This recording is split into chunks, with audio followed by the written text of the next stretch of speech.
Hello guys, আজকে আপনাদের আমার চ্যানেলে স্বাগত। আজকে আমরা শিখতে চলেছি বাটার চিকেন। প্রথমে আমরা একটা কড়া বসিয়ে নেব এবং তাতে আমরা প্রথমে সাদা তেল ঢেলে দেবো। কড়াটা দেখবেন ভালো করে গরম করে নেবে, তারপরেই সাদা তেল ঢালবেন। আমরা একটুখানি ওতে বাটার ঢেলে দেবো। আপনারা আপনাদের নিজের যতটা প্রয়োজন তার ততটাই আপনারা বাটার ইউজ করবেন।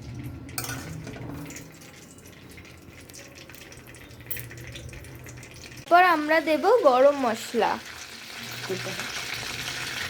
তেলটা একটুখানি গরম হয়ে গেলে তারপর আমরা দেব, দেখুন এখানে আছে লবঙ্গ, দারচিনি, এলাচ, এইগুলো সব এখানে আমরা তেলে ভালো করে দিয়ে দেবো।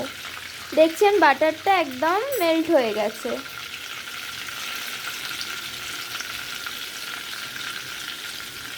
এবার এই সবগুলো আমি তেলেতে ছেড়ে দেবো।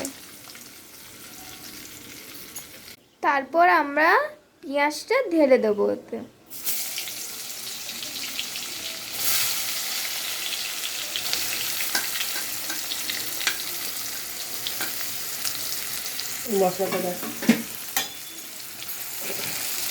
এবার পেঁয়াজটা যতক্ষণ ভাজা হচ্ছে ততক্ষণ এখন আমরা মশলাটা বানিয়ে নেব।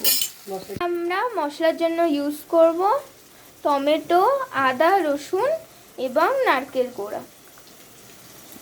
আমরা এসব ইনগ্রিডিয়েন্টসগুলোতে পেস্ট করে নেব। দেখুন আমাদের পেস্টটা রেডি হয়ে গেছে। বেশি পাতলাও নয়, বেশি মোটাও নয়। পেঁয়াজটা লাল করে ভাজা হয়ে গেলে তারপর আমরা পেস্টটা পেঁয়াজের মধ্যে ঢেলে দেবো। পেস্টটা আমরা এখন বাটির মধ্যে ঢেলে নিচ্ছি। এখন গাইস, এখন পেঁয়াজটা লাল লাল হয়ে গেছে। এবার আমরা মশলাটা ঢেলে দেবো।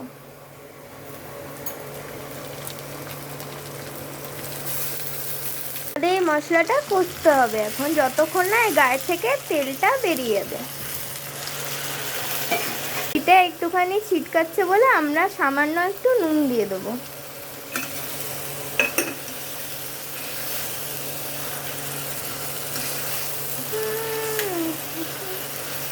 এখানে 750 মাংস ইউজ করছি। আপনারা চাইলে এর থেকে বেশি বা কম ইউজ করতে পারেন। দেখুন এবার আমাদের এই মশলাটা গায়ে থেকে তেল বেরিয়ে গেছে, তার মানে আমাদের এই মশলাটা রেডি হয়ে গেছে, কষাটা আমাদের রেডি হয়ে গেছে। এবার আমরা মাংসগুলো এতে ঢেলে দেবো। মাংসতে আমরা ভিনেগার, লঙ্কা গুঁড়ো দিয়ে আমরা আগে থেকে মাখিয়ে রেখে দিয়েছিলাম। এগুলো আমরা কষাটাতে ঢেলে দেবো। মাংসটা এবার একটু কষা হোক। এবার আমি এইটাকে চাপা দিয়ে দেবো। কিছুটা কষা হয়ে গেছে। এবার আমরা এতে পরিমাণ মতো নুন,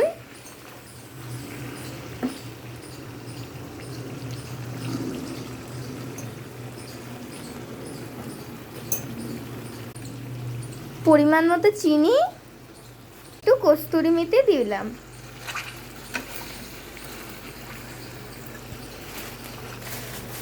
এটা একটুখানি কষে নিলে আমাদের বাটার চিকেন রেডি হয়ে যাবে। আমরা এর ওপর এখন চাপা দিয়ে কিছুক্ষণ রেখে দেবো। এখন গাইস, এখন আমাদের মাংস একদম রেডি হয়ে গেছে। আমরা নামানোর আগে আমরা এতে একটুখানি গোলমরিচ অ্যাড করব। এখন একটু গোলমরিচ এতে অ্যাড করে দিচ্ছি। এর মধ্যে একটু ধনেপাতা দিচ্ছি।